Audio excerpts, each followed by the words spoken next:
Let's talk. Giles Brown.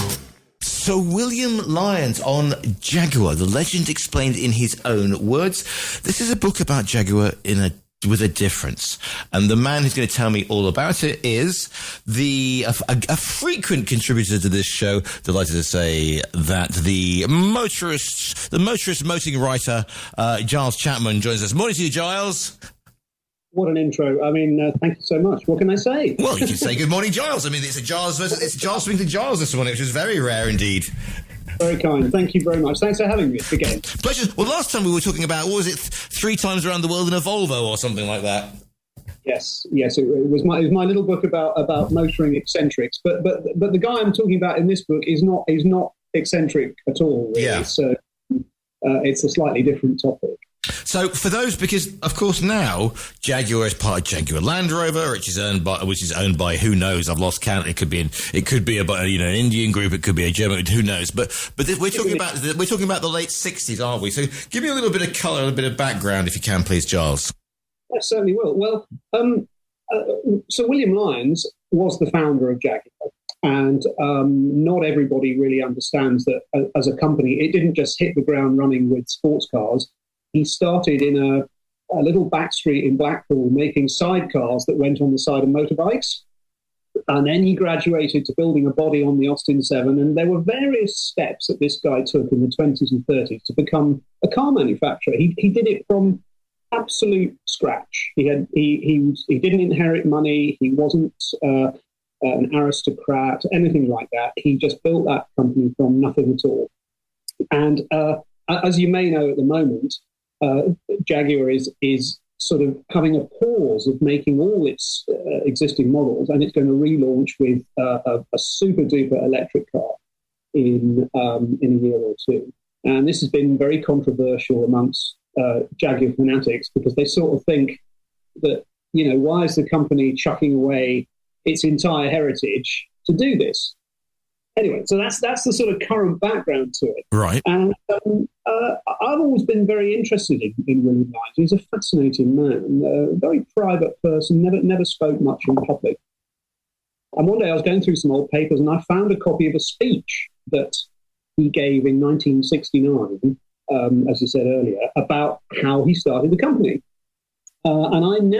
It's as far as I know, it's the most detailed account that ever came actually from his mouth about how he did it. It's not an interpretation done by a historian or a journalist or anything. It's in the first person. It's how I achieved it myself. And I read it a couple of times. I thought, this is just fascinating. And there is actually a scratchy version of this available online where it hasn't even got the end of the speech. It was recorded very badly at the time. But I just thought I would like to publish this as a way to say, if you're interested in Jaguars and you want to know what the guy who started it all thought, then here it is from him, right? Directly speaking. Yeah. And so in a way, Sir William very kindly wrote most of the book for me. but it is unexpurgated. It's the straightforward transcript of what he said at the time. And I don't think you'll find anything anywhere else that gives more detail. As I said before, he was very, very, not cagey. It's just he was quite shy, quite restrained, old-fashioned kind of a person. He didn't, spill his guts regularly in public. And so it's the genuine article. But you see, the thing is, Giles, I mean, if you look at, people think of Jaguar and they think, oh, Jag, it's your bank. If you grew up if you were a child of the 70s, Jags basically meant the XJS, or those big, horrible British Leyland jobs that sort of Tom Walkinshaw was muscling around, in the European touring cars at the end of the 70s. But it was never, it was the New Avengers, wasn't it? It was the one that Gareth Hunt sort of drove. But if you go to earlier than that, then there was some very, very sort of seriously sporty Jaguars. I mean, I'm thinking the C-Type, the D-Type, of course, which, which did wonderful things and won Le Mans or Mike Hawthorne, etc. And then there's the Geneva Car Show in 1961, where they present the E-Type, and even the Italians sit up and take notice. That's right. Well, it's interesting that you just hone in on the sort of crucial period, really. because when Jaguar became part of British Leyland in 1968, and Sir William was only there for another 3 or 4 years before he retired, it all went into a kind of stasis. Up to that point, every few years, they bring out another amazing car, which just pushed the boundaries of design and performance forward. And when British Leyland kind of takes it over, and Sir William goes off to play golf and, sort of get away from every day being at the office, because he was quite an autocrat. What he said went. And every time there was a new car like the C-Type, D-Type, E-Type, whatever, it was basically his own money gambled every single time on this product. And he had a very, very good intuition about what worked. But it's from that sort of exactly the period you mentioned, Giles, that the cars go into a sort of, sealed-in aspic stasis. And right the way through the sort of 70s and 80s, they're just making the same old stuff. And of course, it's got leather upholstery and British racing green paintwork and all this kind of thing. But what I'm trying to say here is that I think we, as car fanatics and consumers, we tend to have this idea that a Jaguar has to be sort of traditional. But that is an accident of fate, right? Because Sir William was always looking well over the horizon at the next thing, which is why all the classic Jags are so amazing, because they made such an impact. And it was at that point that everyone gets this idea of a traditional Jag. But he would have been horrified at that. It's not what he wanted. He wanted futuristic, exciting car all the time. Yeah, it's interesting because, again, because British Leyland's influence means it goes to basically sort of the motor equivalent of, like a Teasmade, basically, with a walnut interior and, it's permanently tuned to Radio 2 and that leather upholstery. But if you think about the Jags, again, that even after the war, Bond originally doesn't drive an Aston Martin. He's driving a Jag. He's driving one of those, it was for young men, your RAF pilots to enjoy. And as you said, it was cutting edge. It was doing lightweight. I will bang on about the D types all day before we even get to sort of, the E types. But it was, as you said, it was cutting edge. And perhaps the great irony of this 1969 speech is that British, Jaguar under British Leyland becomes conservative, and all those great British cars manufacturers that go in. We're not even going to mention the Princess, for goodness sake, and all the Austin Allegro. They're absolute, driving. It's the equivalent to driving sort of a TV radio cabinet, isn't it? Yeah. But Jaguar was sort of, from the moment British Leyland started, was starved of investment because they had so many problems elsewhere. Jags were just seen as cars that they didn't quite build themselves, but they had a very good reputation and they didn't need to worry about it. They were pouring all their money into firefighting and other problems. So, and of course, that set in train really a kind of, standstill in advancement. And Sir William, although he retired in 1971, that was a company built by one man, really, and for most of the time owned by him too. So he used to regularly like sneak into the factory. You'd think he'd spend all his time on the golf course or sort of, going on holiday or whatever. But he was always popping in through the back door just to sort of see what was going on. And putting and shaking his head and going, "Oh, for goodness sake!" Well, he was, but he, I think he had a very depressing time in the late 70s because he saw the thing he built up, really quite collected. And it's only when it gets floated on the stock market in the 80s that John Egan comes in to rescue it. But Sir William is, brought back, and John Egan said to me, he said, I just couldn't believe that they had ignored this man for 15 years, and so the first thing I did was I ring him up and say, "Would you like to be life president?" And Sir William said, "Oh, well, I am already, actually." Now, the subtext of the book is it says the speech was the future of the specialised car in the British. Now, this is 1969, so everybody's getting into, Bertoni is doing all these, the Italians are coming out with these futuristic wedge designs, that'll end up as the Lancia Stratos and all that sort of thing, and the the Triumph TR7 shudder. But because everybody's talking about sort of people are driving sort of pods with gull-wing doors. I know Mercedes have been doing it since the early 50s, but you know what I'm saying? They're trying to revolutionise how we're going to be, doors, people going in the back of the car or going in the side of the car, or, there won't be proper steering wheels, and they'll all be run by sort of basically what are almost PlayStation controllers these days. So what is his vision then of a specialised, which is the subject, a specialised car? Yeah, well, he does, at the back of his speech, at the end of the speech, rather, he does sort of future cast a little bit into where he sees it going. And as he's delivering his words, the very first XJ6s are being delivered, and they're getting rave reviews. So that was a car delivered by a relatively small company, much, much smaller than Mercedes-Benz. A fantastic engine, brilliant road holding, everybody loved it. And Sir William is starting to say, if you're going to be a specialist car manufacturer, you've got to offer something that the big guys don't. Mm. And he does reference, actually, quite surprisingly, the Ford Mustang, because he says, this is a threat to us, because they make one tin can, and then you can have, 56 different versions of it with any number of engines and air conditioning and go faster stripes, leather interior. So what he's saying is to his assembled audience. I mean, whether they're listening properly, it's difficult to tell. It was the Institute of the British Motor Industry, so they're probably all sort of dozing away by the end. But they're not the most foresighted people. But he's really sort of saying we have to think beyond all this. So what is coming next? And you're talking about those crazy Italian cars with gull-wing doors that we all had toy car versions as kids. We were running around the sofa and the dining room table. I mean, I think he might well have actually sort of, adopted some of those ideas, but done them in a Jaguar way. They would have been gull-wing doors, but you open them up, they've got nice walnut cappings on the inside. The other thing, Giles, is this strikes me. This is 69, and of course, 4 years later, boom, energy crisis, 73, OPEC. It changes the whole thing. Everybody's suddenly looking towards those little Japanese cars that are starting to come across, and it changes the whole landscape as well. And I don't suppose, I mean, he may have been visionary, but I mean, even Sir William Lyons couldn't have seen that one coming.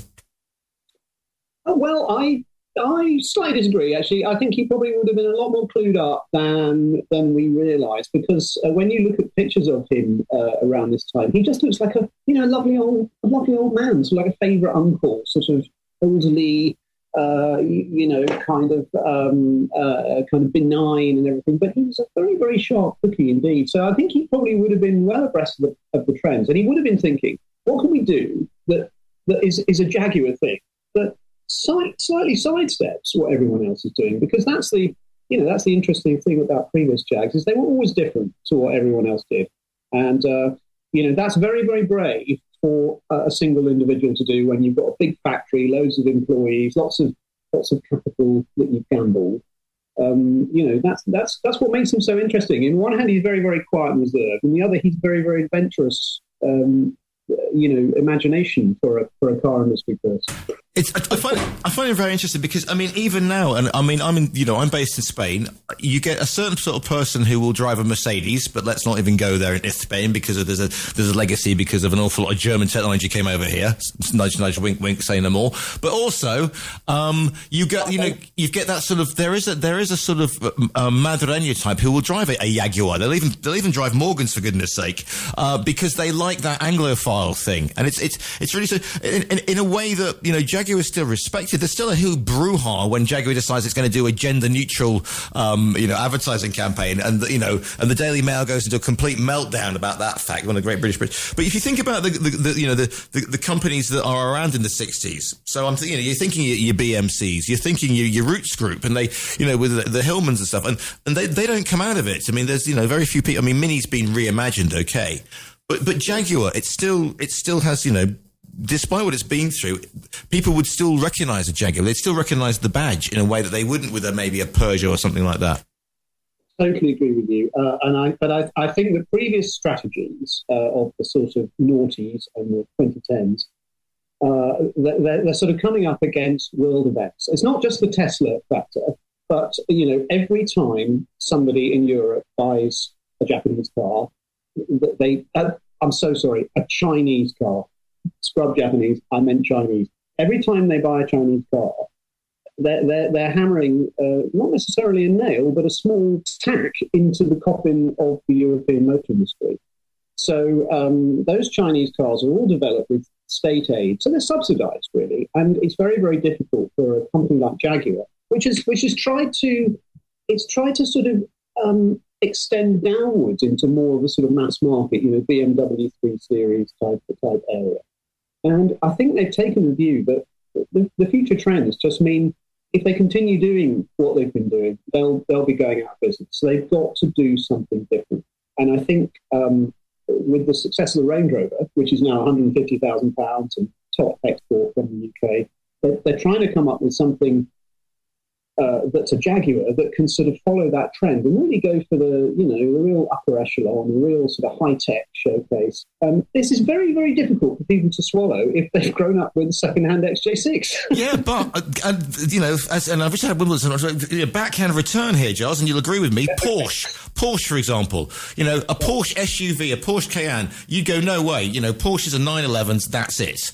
And however, I'm in Marbella, there's a lot of wealth. Forget your Chelsea Traxxas down in Marbella, my friend. You will see nothing but Porsche Cayennes dropping off the, little Svetlana, outside the private school every morning. And I mean, the Cayenne has been long been the most profitable part of Porsche. But, there's two things there. Porsche diversified a long, long time before Jaguar did to SUVs and so on. And the other one is, I keep reading that, Porsche faces a difficult future as well, because we just have this army of Chinese-made and funded vehicles coming, and people quickly forget. The Tesla came from nowhere, and now you see them everywhere, and friends have them, and you see them around, and you just think, zoom back 10 years. Who would have thought that a disruptor would come into the market quite like a disturber? I think that's the best slip you've had all day, Giles, to be honest with you, with Tesla. So I think Jaguar have taken they've taken a bold strategy, and it hasn't, in a way, it hasn't gone down too well with some of its fan base. But with the greatest respect, I think perhaps young people live in the past a bit too much. Can I say that? I mean, it's, I include myself in that. Yeah. So it's very different from running the factory, keeping the employees going, making profits, reinvesting and so on. And then actually that takes us right the way back to William Lyons, because he did what he did really on a shoestring. And it's amazing how nimble he was thinker in the early days of Jaguar. So that's a little bit what I was trying to sort of bottle up in this book is his authentic recollections of how he actually did it. And if nothing else, it's a fascinating time capsule of a man, it's the end of the 60s. We know what happened. We know the sort of the spiral the British car industry is about to go in. So this is, if you like, this is a sort of a final hurrah on the horizon, as it was from a guy who was instrumental of the British car success up until that point. I think that's right, actually. And I'm very fortunate to actually know his grandson. Yeah. Michael Quinn is a lovely man, and he's actually done a foreword for me about the book, and sort of recalling how he used to, go around for Sunday lunch, and Grandpa was quite not an austere figure, but, somebody had to be respected. Table manners were important. He couldn't cycle on the grass around the gardens, all the rest of it. He's got some lovely, lovely stories in there. He's a man from another era whose legacy is with us. You said this earlier. It's true, and that's why I find it so interesting that the legacies remain. Sir William died 40 years ago this year, so he's been a long time gone. But here we are talking about what he made and where we go with it. The book is called Sir William Lyons on Jaguar, the legend explained in his own words. It is by Giles Chapman, who we're speaking to today. It has got a preface by Michael Quinn, grandson of Sir William Lyons. Giles, if people want to find you online, I know there's a website because I stalk you on a regular basis. So where's the best place to find you? That's disturbing in a way, but also quite flattering. Every celebrity needs a stalker, Giles, and we Gileses must absolutely follow each other. It's the unwritten rule of the Gileses. Yeah, where do you find me online? Well, you find me, you find a lot of my stuff on Amazon because I've written 60 different books about car culture of different types, so I'm there a lot. And sometimes some of the interviews and articles I write manage to make it through to readable form online too. So I do quite a lot of journalism, but I'm old-fashioned. I like to see my name on a print piece of paper. Yes, really. So, I know. There's nothing better when you see a little thing on a column, is there? But, a little picture. That's. And I gave up on my X account because I just found the environment for me personally wasn't quite right. So I occasionally post nonsense onto LinkedIn about things that I like about cars. Well, listeners, by the way, you can order the book by going to our own virtual bookstore. You'll see the front cover, which is a wonderful front cover, and it's got a couple of Jags on the front of there. Somebody's come in. The only Porsche will remain a 911. The rest are an abomination of the mark. There you go. I mean, I'd hate to tackle someone on that topic at a Porsche Owners Club meeting. The book is called Sir William Lyons or Jaguar. It's by Giles Chapman. Giles, will have you on very, very soon again, but thank you so much for your time today. Oh, thank you. And I just really so flattered that you've taken interest in my work, so thanks very much. Trust me, when you're a petrolhead like me and your name is also Giles, it's an absolute shoo-in. Giles Chapman, thank you so much for your time today.